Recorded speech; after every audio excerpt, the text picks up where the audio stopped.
Assalamualaikum warahmatullahi wabarakatuh. Selamat pagi anak-anak kelas 5. Bagaimana kabarnya hari ini? Apakah semuanya dalam keadaan yang sehat? Ibu harap kalian semua dalam keadaan yang sehat ya. Hari ini kita akan belajar ekosistem yang harmonis. Sebelum pembelajaran dimulai, alangkah baiknya kita berdoa terlebih dahulu. Berdoa menurut kepercayaan masing-masing dimulai. Berdoa selesai. Baik anak-anak, sebelum masuk ke pembelajarannya, Ibu akan menyampaikan tujuan pembelajaran hari ini. Yang pertama, melalui penjelasan pendidik, siswa mampu menelaah penyebab kerusakan ekosistem di lingkungan sekitar, serta mengaitkannya dengan dampak yang ditimbulkan bagi kehidupan manusia dan makhluk hidup lainnya. Lalu yang kedua, melalui diskusi dan kegiatan di kelas, murid menampilkan sikap peduli dengan menghargai pentingnya menjaga keseimbangan ekosistem. Lalu yang ketiga, melalui proses pembelajaran, murid dapat melakukan tindakan nyata menjaga ekosistem seperti memilah sampah organik dan anorganik secara tepat sesuai prosedur yang diajarkan. Nah, sekarang Ibu mau tanya, siapa di sini yang pernah berkunjung ke sawah? Apa saja yang pernah kalian temukan di sawah? Nah, hal-hal yang ditemukan di sawah biasanya seperti padi, tanah, air, matahari, katak, dan burung.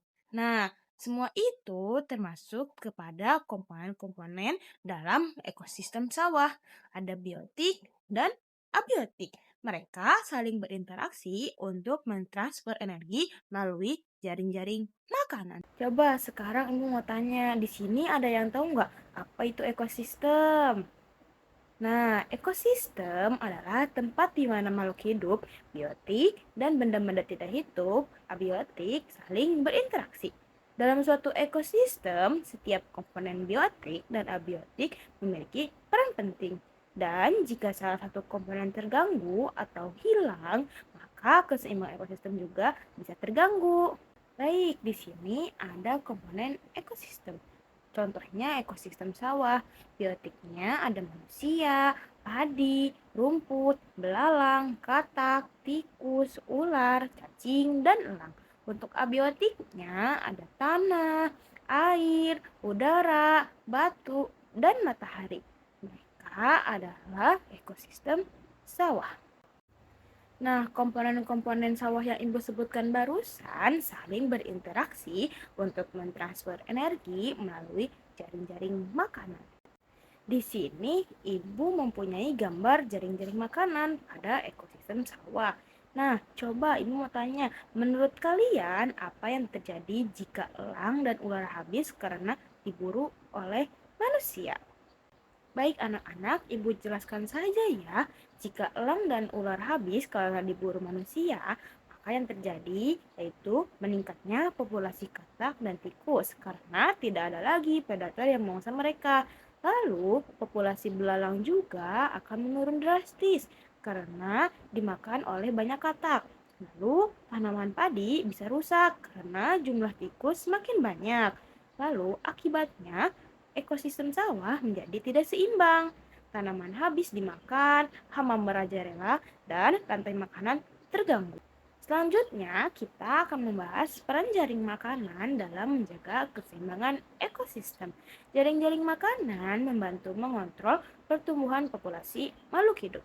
Dengan adanya sumber makanan dari makhluk hidup lain, populasi mereka akan tetap terjaga, sehingga keseimbangan ekosistem akan terjaga. Sedangkan kehilangan salah satu komponen dalam jaring-jaring makanan dapat mengakibatkan hilangnya sumber makanan, membuat populasi mereka akan berkurang, sehingga keseimbangan ekosistem akan terganggu dan rusak.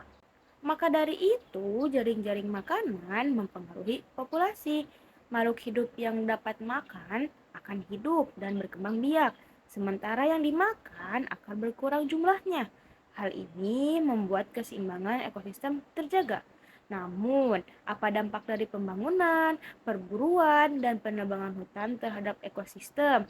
Ayo kita pelajari bersama-sama. Selanjutnya, kita akan membahas dampak dari ketidakseimbangan suatu ekosistem. Apabila berkurangnya tanah untuk bunga tumbuh, maka akan menyebabkan kupu-kupu dan semut bersaing untuk merebutkan bunga sebagai makanan. Hal ini menyebabkan populasi kupu-kupu dan semut berkurang.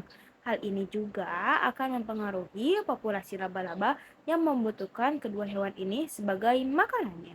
Yang kedua, perburuan kupu-kupu menyebabkan populasi kupu-kupu berkurang. Maka laba-laba sulit mendapatkan makanan, sehingga menyebabkan populasi dari laba-laba berkurang.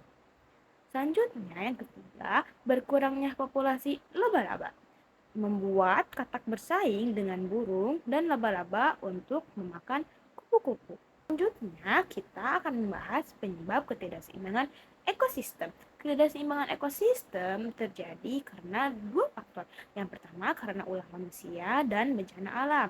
Ulah manusia contohnya seperti penebangan pohon berlebihan, lalu perburuan liar, sedangkan bencana alam seperti gunung meletus dan kebakaran hutan.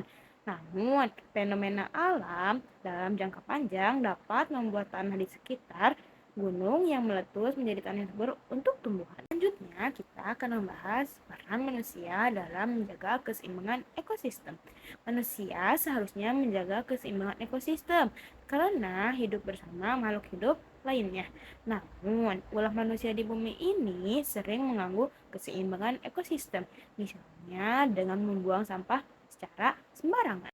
Nah, sekarang kita akan membahas contoh upaya manusia yang dapat dilakukan untuk menjaga keseimbangan ekosistem.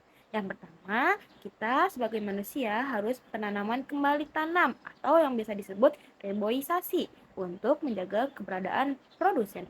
Lalu yang kedua, kita dapat memanfaatkan dekomposer untuk membuat pupuk dan menyuburkan tanah.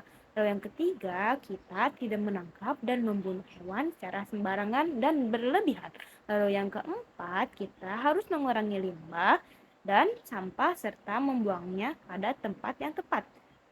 Baik anak-anak, karena pematerian hari ini telah selesai, mari kita simpulkan secara bersama-sama.